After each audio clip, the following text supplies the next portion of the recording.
Today is January 15th. The Yankees, are they looking for bullpen? Are they happy with their rotation? Some more Stroman thoughts and what's next for our Yanks. Talking Yanks with old John Boy, Jake. Recaps galore, weekly awards, stat lines, theme and hot takes. Get your Yankees news from these two fine dudes. It's time for Talkin' Yanks. Talking Yanks with old John Boy, and Jake. Talking Yanks with old John Boy, and Jake. Hello and welcome to Talkin' Yanks, brought to you by SeatGeek. Use code YANKS over there for $20 off your first purchase. You can use the website or the app. They give you the tickets and they let you know this is a good ticket and a good deal. They also let you know about the color bad deals if you. Yes, they also don't do this one. say no, not good value. Here's a better one. So SeatGeek has you covered. Tons of events. Code YANKS. Monday morning, little, I don't know, not retrospective, but a little come down from the initial Stroman reaction. Maybe some woo suck go chatter because I just saw his name on my paper and I couldn't not say it. No, but we will talk about some relievers as well. Jake, nice jacket. How are you? Freezing in here. Jim, David, MLK Jr. Day. I know most of you probably have the day off. And yeah, I think the look back, it's kind of the appreciation of doing the live reaction. We talk about it during the season. We record right after the game because your emotions do change. So what's changed in the past couple days? Couple things I've stumbled into in a positive light because that's pretty much what happens. You start talking yourself into something. So some good stuff there. And then, yeah, we've had the relief pitcher rumor mill kickoff. Right after the Stroman signing, there was a lot of the real names were still saying the Yankees are in for a starting pitcher. I think we still at least have a personal wall up against that because I don't think we're going to let ourselves believe that until the Yankees front office kind of proves us wrong and we go, oh, good, you read the room on that. But it doesn't feel like that's going to happen. Feels like they're going to attack the bullpen. And yeah, I think you've started going down your Matt Blake future reliever wormhole. I've started dreaming of some salary dump wormholes, and we'll combine we'll touch our wormholes, and we'll see what falls in. Well, I got forced into the reliever wormhole because everyone kept tweeting that that's what they're going to do and saying that they're going to go. Don't feel forced into your wormhole. I don't know if they're going to do anything else. I've started come around on the upside of the rotation, but You thought Luke Weaver was the last move. 55% at one point. Yeah, but then Stroman really. Right. Because when you said it first, but I got the credit for it about Weaver being the sixth starter, that was in reaction to you saying you think they're going to do bullpen. And then I said, well, if they do bullpen, it's probably Luke Weaver, sixth starter, and another. But we still thought it was going to be Yamamoto. Then the other thing I'm reading is, they were going to spend $300 million on Yamamoto, and you can't. That's a special case, so it's not like they're going to spend $300 million. But they're going to, potentially, we don't know the structure of it, give him $30 million next year, and that's still available. Even if they were going to give Yamamoto $30 million. So next year they're going to spend $30 million. So if you encompass it in either the next year or the next 3 years, depending how gaudy you think they may get with it. So Stroman gets 18 of that 30. So there's still money left that they were going to spend on the year. So if they can increase the team within those, you would still think they're going to do that. But anyway, I guess on Stroman, do you have any different thoughts from our initial reaction? I think confirm there's been some recent tweets and acknowledgments. What's that about? Head up to Buffalo for the game today. That the Stroman contract is good. That wasn't, I don't know. I think there was some nerves that was Yankee fandom in kick happening. But no, we heard Stroman was kind of open to the discount, and I think the Yankees have been looking for the discount that they ran into each other. So there's that. I think the other good thing that I've talked myself into, as we kind of spun it in a bad way with like, who would you, of the Yankees' next 4 starters, who would you put money on to have the best year next year? In a way, Stroman's a safe bet. I think the thing I'd like to add to Stroman is big sinker guy.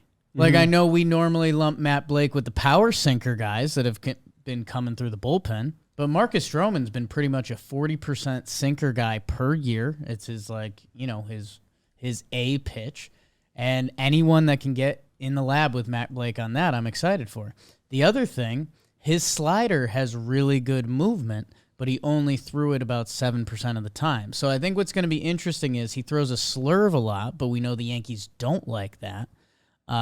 So I think what's going to be interesting for Stroman is, hey, let's keep working that sinker, not give up home runs at Yankee Stadium. There's a nice formula for Marcus Stroman to be successful next year. I'm interested to see how they attack his secondary stuff because he does throw a pitch mix. He throws like a split change sometimes. He's a pitcher, which is fun. And again, he can field. Like, there's a lot of fun sides to this that can take place. And if they do, it'll be electric. We've talked about some of the bad sides. I'm interested to see where they head with his secondary pitches because his cutter has some nice numbers too, and we know the Yankees can fall in love with a cutter quickly. So I guess Stroman, for that contract, we needed a starting pitcher, Matt Blake and a sinker. I can work with all of this. It's interested to see where the tangled web of the next pieces of Stroman's online personality, secondary pitches, and again, how the Yankees close off this roster loop. I'm interested in the slurve. You don't hear that. The sweeper kind of took over the slurve. I'm going to go find footage of it.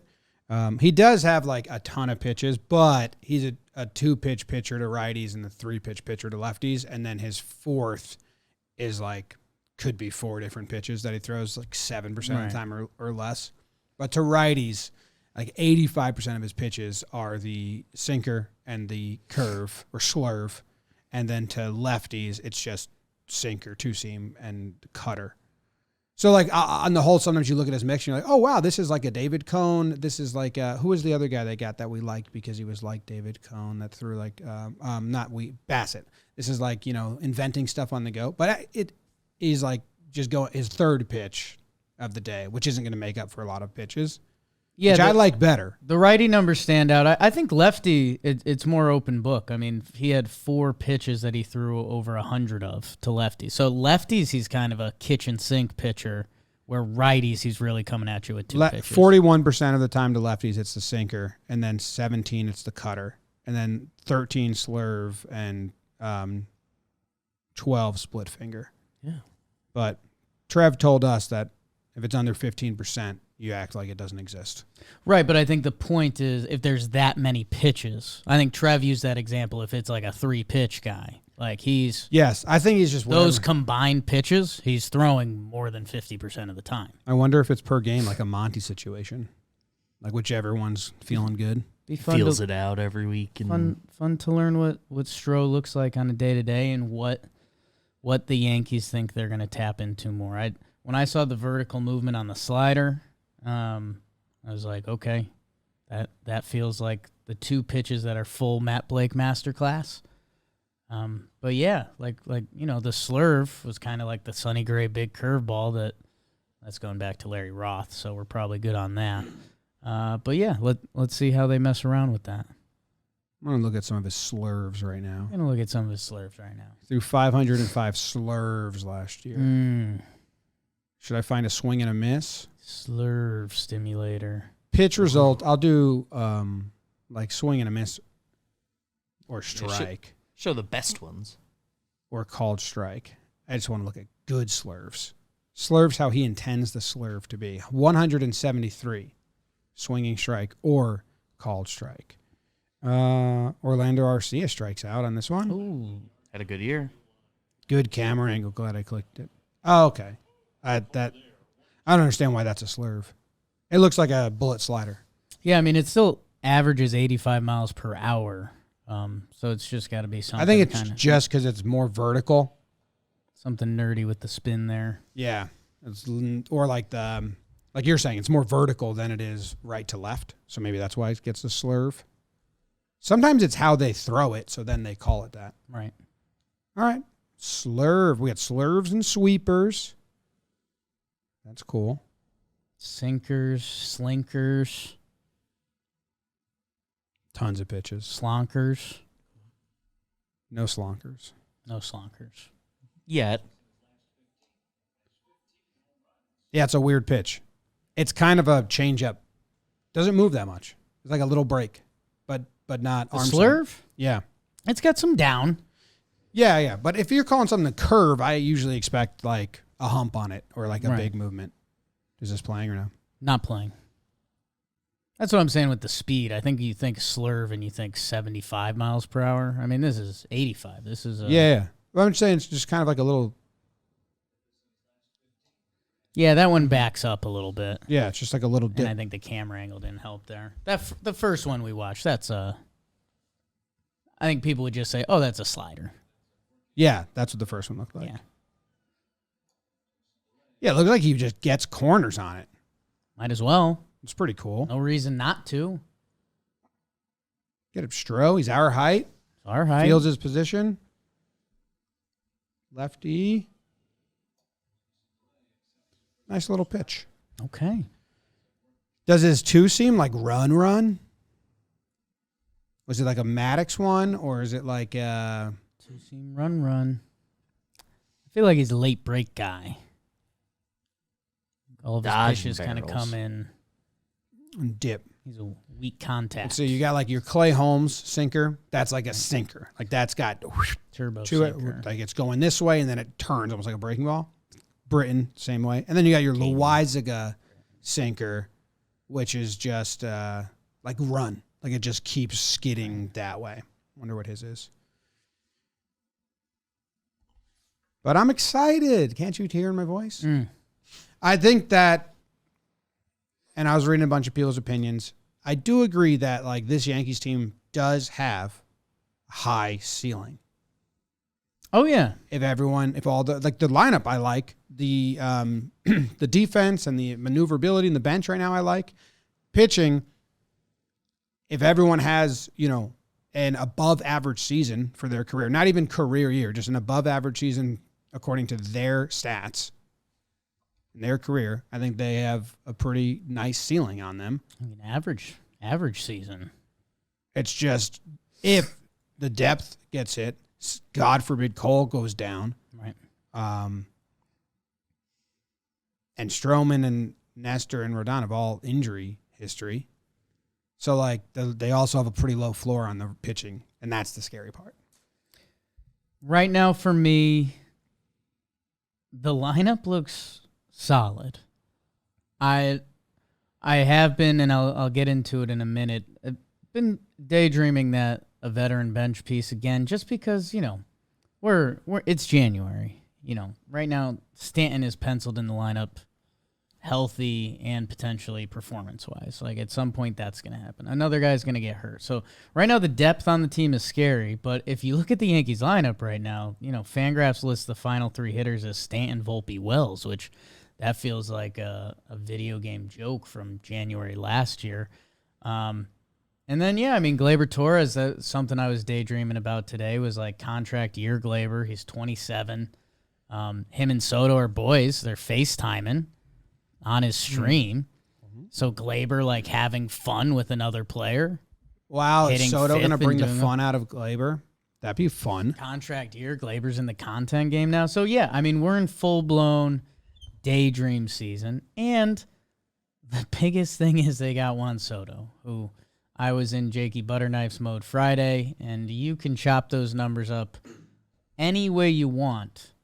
And there's arguments, Judge has been the best right-handed hitter, and Soto's the best or one of the best left-handed hitters.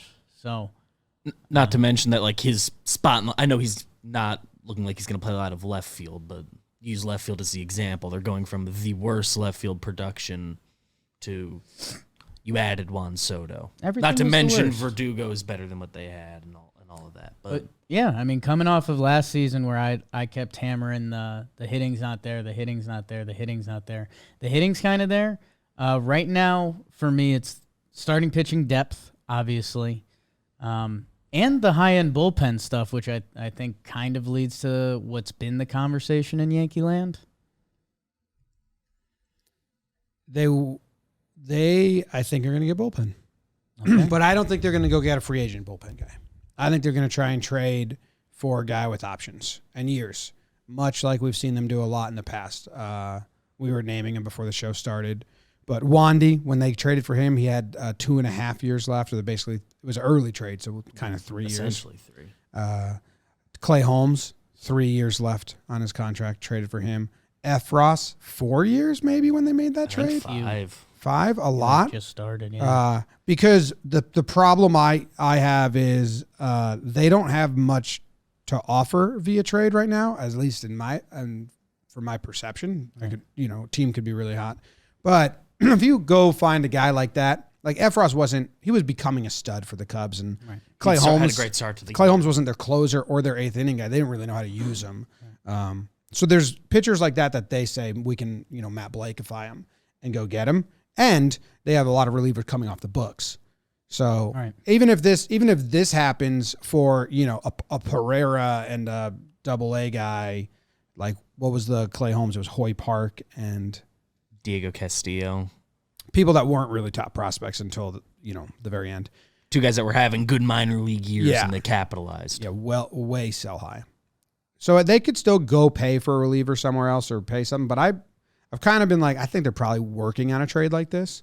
So I was trying to go through all the names that would fit because it's a little bit of a tough task. Right. Because sometimes they're not even looking at results; they're just looking at pitch data. Stuff. Yeah. The one name that came up, because you also got to have teams that are going to trade stuff away, is Bednar and the Pirates. If the Yankees have any players that they think can help them, he only has this year and next year left, and he's a proven 2 years. Yeah. So Yeah. I was originally searching 3. He's a little different from like the Matt Blake because he has broken out like Yeah. All-Star Incredible. last Yes. 2 years. He's been incredible. Yeah, that would be a mixture. Like it's Yeah. 2 years, but he's going to come in and not like a project. Like he's going to be back end guy right away. Yeah. And he's been In general, he fits the mold of what we're saying. Like they're going to get a guy with at least 2 years, I think. He's But been a trade rumor guy for a couple years now, just because the Pirates continue to be not good. He's a local Pittsburgh guy, and the price tag would be real because he's been an all-star level closer with 3 years left. So I guess for me, and this is kind of the conversation like you're saying, for a not sexy relief pitching option, which is kind of what you were alluding to at first. Like when we traded for Wandy, Wandy kind of hopped around and didn't have it figured out. Clay Holmes, very much the same case.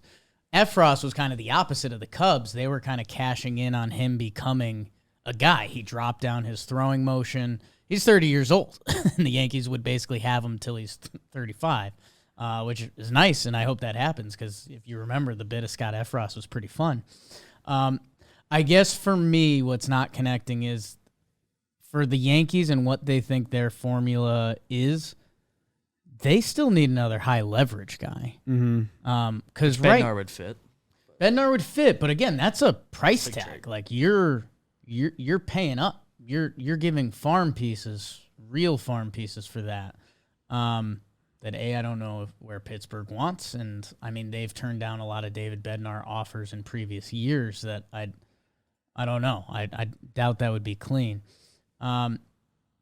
With Clay, Johnny, and Tommy all coming off the books this year, those are the 3 guys right now that if the season started today, I'd feel like good about them pitching an 8th inning. Like Efros can win us over. Hamilton can win us over.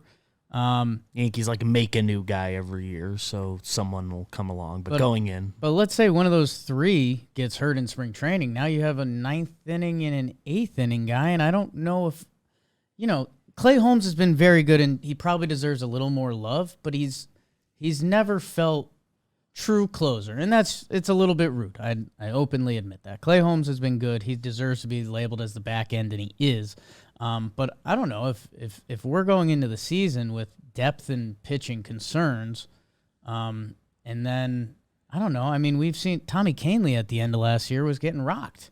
We saw Johnny Lasagna get rocked and then be hurt. So Both of those guys finished the year on the IL. I mean, we saw a couple times where Clay couldn't throw strikes. So that, for me, I think a high-end reliever is coming into the fold. And there's been Neris rumors. I think everyone kind of assumed it was going to be Jordan Hicks, but the San Francisco Giants said, hey, you can be a starting pitcher for us. And he said, okay, that's interesting.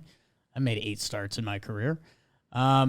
Big ballpark, okay. That I do think a high-end reliever's coming, and I guess at this point of the offseason, in my head, it makes more sense that they would go for a Neris or Stevenson, who I know his name's not as sexy, but he has some stats that a lot of the pitching nerds really like.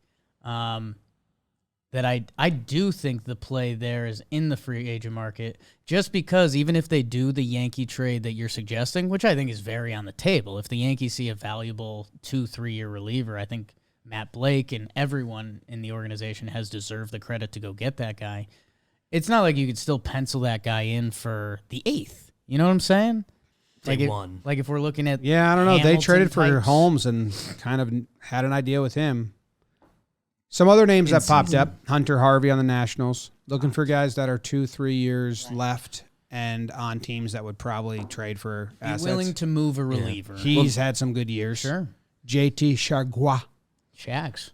on the My Marlins. guy. Well, and Yeah. the Marlins are very interesting because we pumped the brakes on trading for one of their starters, but just with the Stroman stuff. But they have relievers to spare as well, I would imagine. In a big move with the Marlins, the Yankees would get a reliever, maybe one of those lefties, because they still kind of need a high-leverage lefty.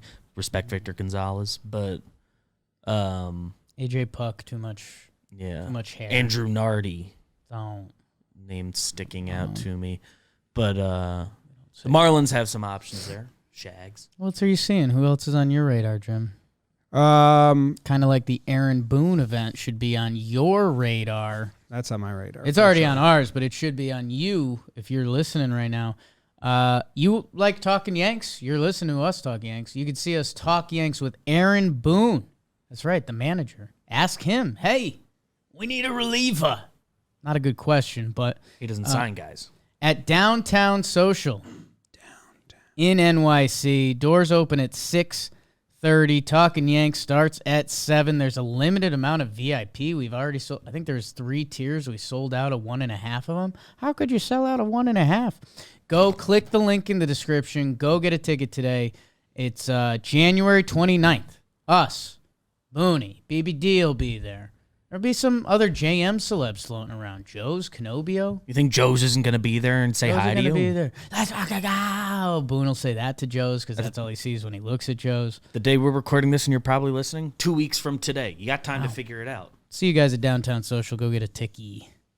I don't know. I'm just kind of running a formula. So these guys could be, you could be say, oh, he's hurt, and I would be like, okay, Right. And it's just running a We're Just just looking at we're years. just crunching. Kyle Finnegan from the Nats. Right. I don't know how good he's been, but I think he's got great velo. Sure does. And turn that into a 2-seamer.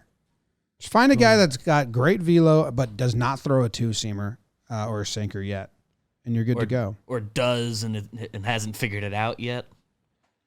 I'll lock that in. Mason Miller on Oakland, he's got like every year of control left. They're not trying to win for a while. Go get him. Yeah. I don't know if that's what Oakland's looking for. Fangraphs has him ranked as the 6th best reliever projected in 2024. It might be a loophole. I think he's starting for them.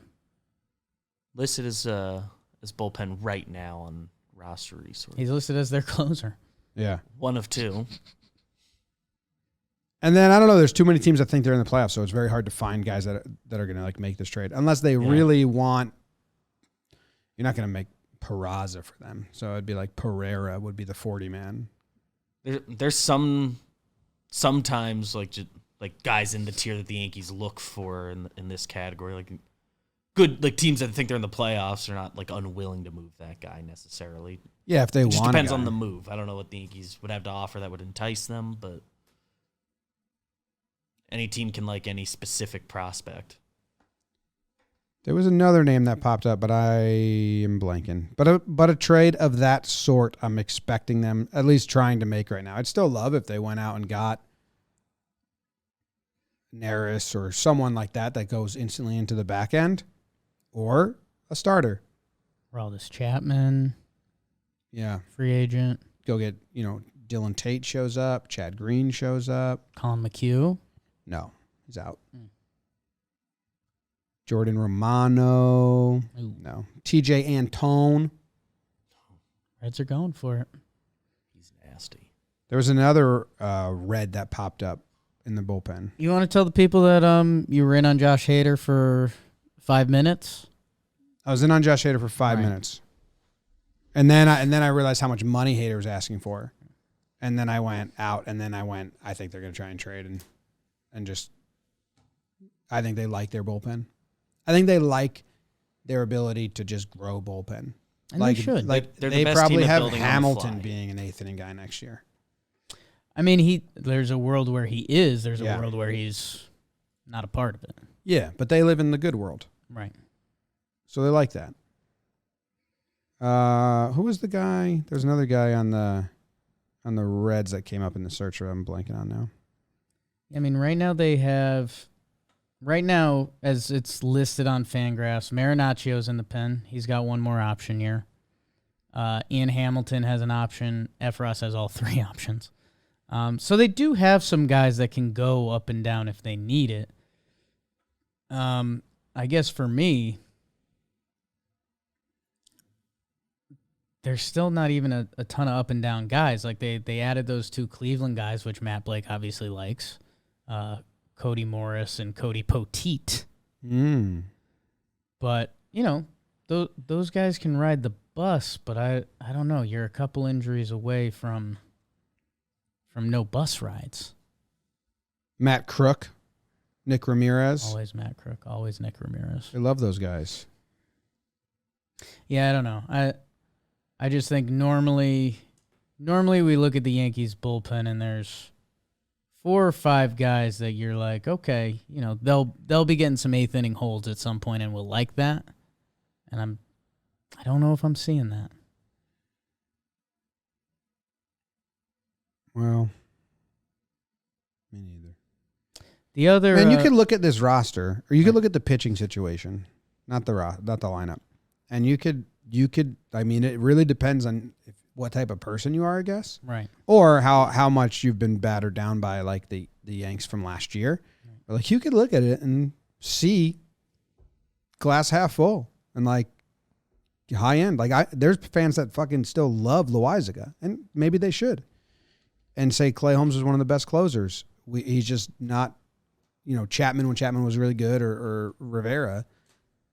Or you could look at it and see injuries. right. I think if you take out the injury element, which, again, I think there's a chance that part of the way the Yankees operate is that injuries aren't a controllable thing. Except Stanton, when Cashman said that this year, like you have to. Right. Well, he beat them. I think the only thing would injuries out. It's like another high-end bullpen arm. D-Rob. D-Rob's out there. Pitched well last year. Don't bring Brazier over. Can't do that. crooked. Learn that cutter. I think That was good. where I started daydreaming, and I don't believe this is real. Okay. Again, I've been trying to figure out that I've been trying to get a vet on the bench. Yeah. Just because it feels like good Yankee teams had vets on the bench that contributed in a veteran way. I think the Yankees are out on Snell. I'll lock that in. And one of the constant rumors around Snell has been Seattle, just because he's from there. He loves it. He's one of the proudest upper Northwest guys. And they've kind of been moving money around, and they've been having a weird offseason. And they traded Robbie Ray and maybe plug him in. I wonder, my daydream today went to if the Yankees would take Mitch Haniger as a salary dump, have him as your bench / Stanton insurance. And then if you could get a young pitcher like Brian Wu, who's been reportedly on the trade market, they signed Snell, their pitching's covered. Yankees basically are paying to get Brian Wu as a starting pitcher with options that they could use. Again, this is a very specific example that I doubt is in the works. But, again, I what the Yankees should be doing with their monetary advantage is taking advantage of situations like that, where they could take some potential bad money, but add to their team another way. Because I think they've fully shown for free agent starting pitchers, they're not gonna pay where the price has gotten to. The price would have to fall down. And like these guys haven't they signed fully yet. believe in. Yeah, they haven't been signed. So if their prices fall down, but it's Boris, so I doubt they will, then maybe. But it seems like they're out on them. So you have them getting Haniger and Wu. Was that what it was? That was Haniger and Wu in that example. Who was going over there? I mean, not much, because it's a salary dump. You're getting Haniger's contract. Didn't for they just take basically on 6 Haniger's years. contract? Right, but that was to get off of Robbie Ray's contract. Mariner Lytics.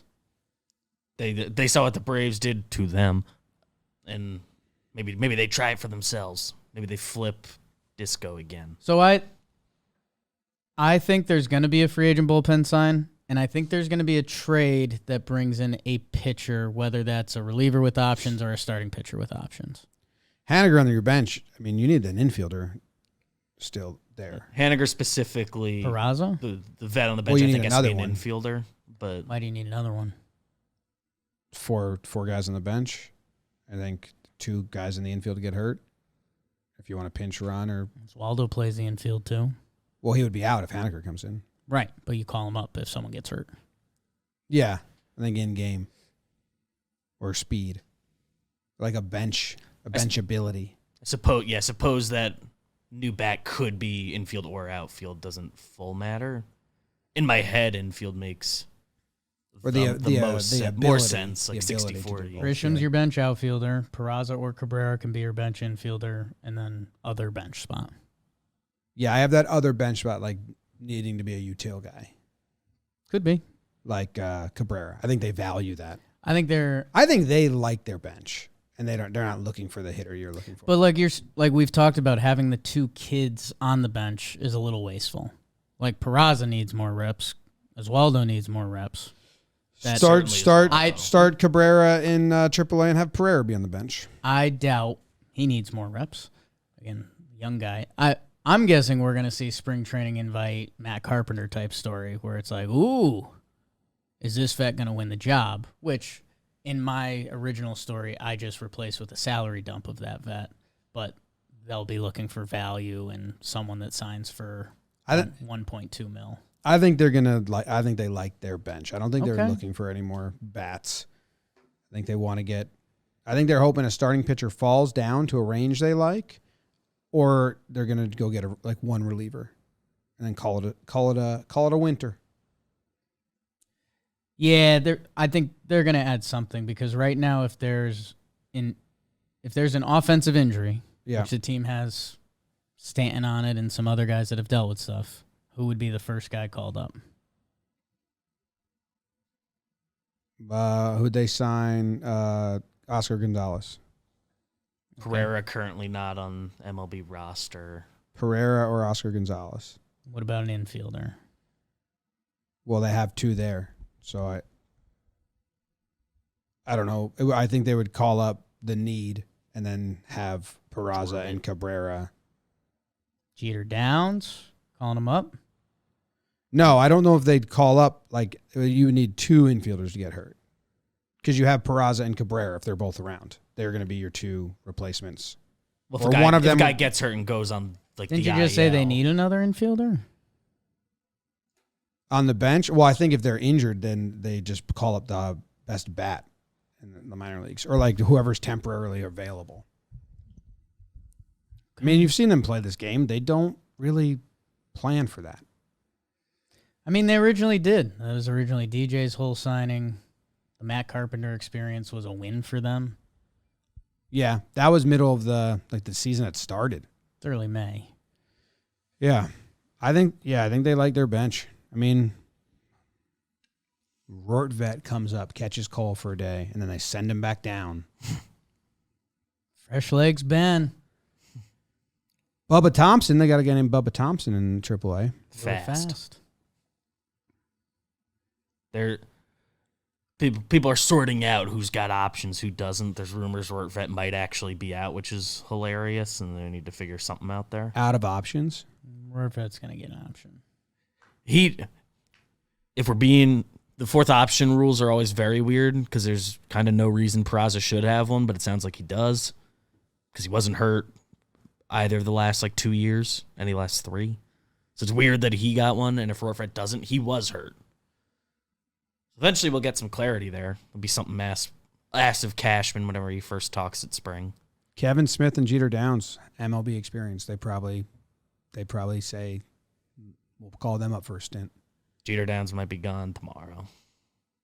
They need a 40-man spot for Stroh. I'm just trying to get in their heads. Yeah. Downs specifically, I just think might be first on the block. Those are guys they went out and grabbed. Yeah.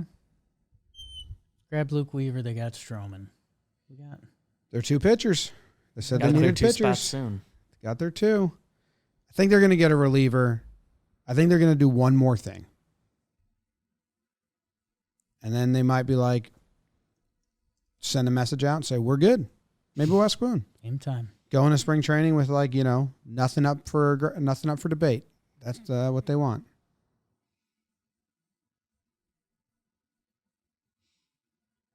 I think we all agree they've got probably one move in them, probably a reliever, and it's a guy we get them and we know they will be going into spring training. They will be on the opening day roster. They should do that. They should do that.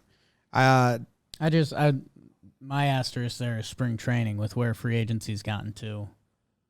I don't think it'll necessarily be done by spring training. And again, I think was original DJ into spring training? I think he was pretty late January, but he was before. I think. I thought DJ was early. Neil Walker was real late. Neil Walker was in spring. Oh, that's what I'm talking about. Get me some Neil Walker. How many more? I know you have all the Boris guys, the big contracts. Right. How many more free agents do you think are out there that will 100% get a deal? Brandon Belt will get a deal. Yeah, you got Cody JD Bellinger, Martinez. Monty, Snell, Chapman, Hader, Soler. Adam Duvall and Tommy Pham probably. They will get They're deals. projected 1 year, $8 million by Fangraphs, so I'd like to pencil them in.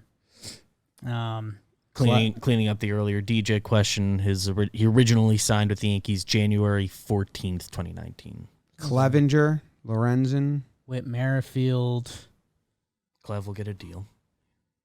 Assume an Eddie Rosario, Justin Turner.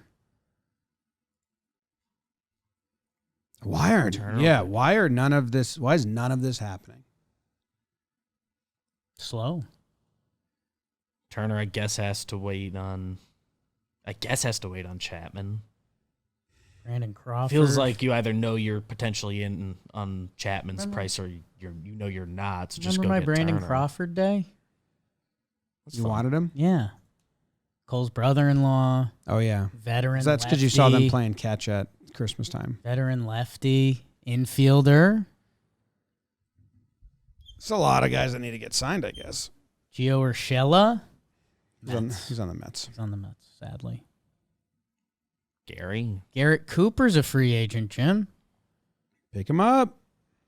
Adam Frazier I don't think signing. he helps. I don't think he helps them that much. Ahmed Rosario. Jock. What are the Yanks going to do? They might be done. Might have to have some different style episodes Might prepared. be done. They might be fun. I think they might. The Yanks either make a move this week and then lock it up, or they are pencils down right now until the gets price desperate. changes, or they get some desperate calls, and then we find out, when pitchers and catchers report, there's like 2 more moves. Tommy LaStella got invited to camp. Might be him. But we'll have some different style episodes coming up, I guess. And then we get into PPPs, which is fun. Halfway through January. That's crazy. There's too many guys still out there. Yeah, I think it's less than. I think it was like 75 days till opening day or something like that. I saw a tweet. Who knows? I'm not going to count it. Bye. Go Yanks. Tell them Grams. Go Yankees.